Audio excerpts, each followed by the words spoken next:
In the West, wealth and power usually wear corporate names: Apple, Amazon, BlackRock.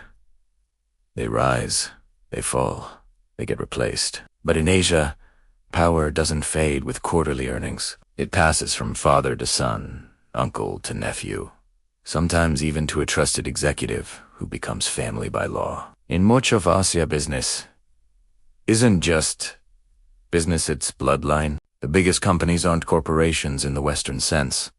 They are dynasties.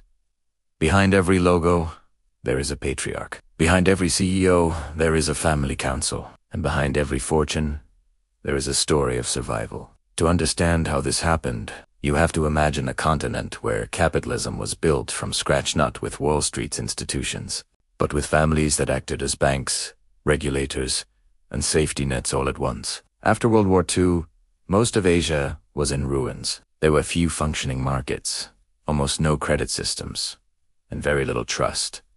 So people turned inward. They trusted the only network that still worked: their own blood. If a cousin loaned you money, it wasn't just a transaction, it was a bond.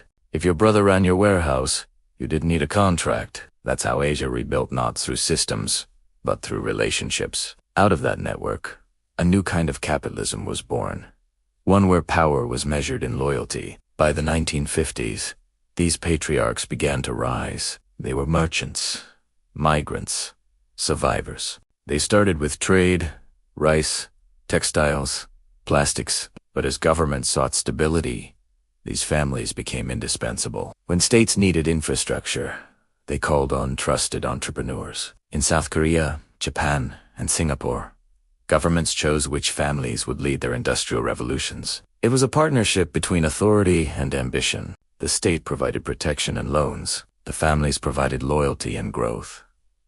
Together, they forged the Asian miracle. But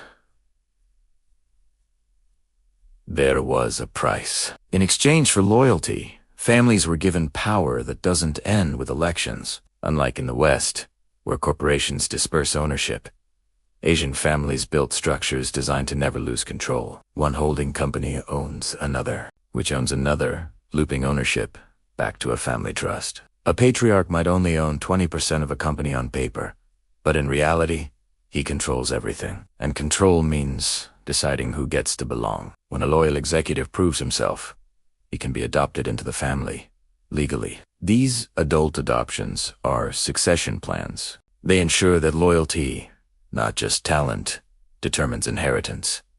This is how the empire becomes immortal. By the 1980s, Asia's family-run conglomerates at Chaebols of Korea. The Hongs of Hong Kong had become global players. They built the ships, the semiconductors, and the textiles that fueled the world. But their internal structure stayed ancient. Decisions were made at the family table, and marriage alliances bound rival firms. To grasp the scale, consider Samsung alone produces about 20% of South Korea's exports. For families in Hong Kong own over half the city's prime real estate. Their true power isn't in their bank accounts. It's in their stability. They endure. While Western CEOs come and go, the patriarch's portraits stay on the wall. By the mid-1990s, Asia was booming. The West called it the Asian miracle. Investors poured in, but what looked like prosperity was also dependency on cheap foreign loans. Then, in 1997, the bubble burst. It began in Thailand. When the Thai baht collapsed, investors panicked and capital fled. Across the region, currencies crashed. In Indonesia, the rupiah lost 80% of its value.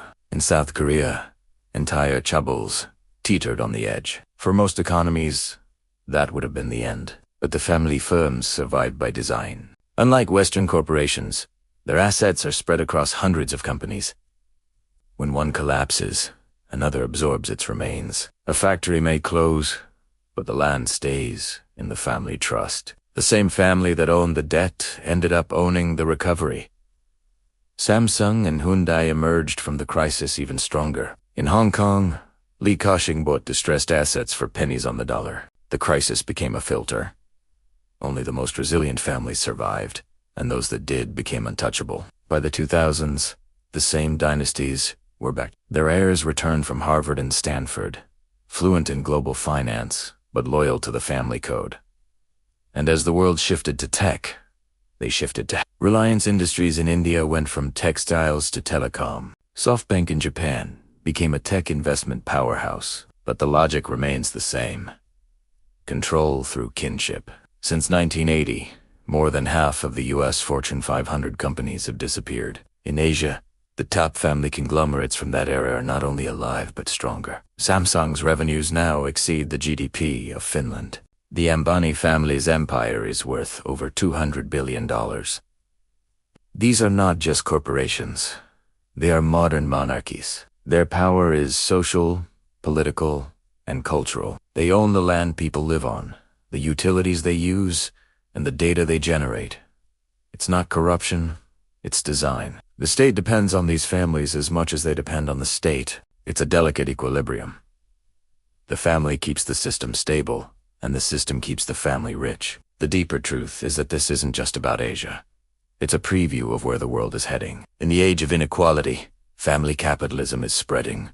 The Waltons in America, the Arnauds in France, the Asian model, Hyacinthe, and Exception. It's the future. Because while the West builds systems that outlive people, Asia builds people who outlive systems. And in a world where institutions keep breaking, maybe that's why these families have endured. They never trusted the system. They built their own. If this gave you a new perspective, hit subscribe. History has the answers. I'll show you where to look.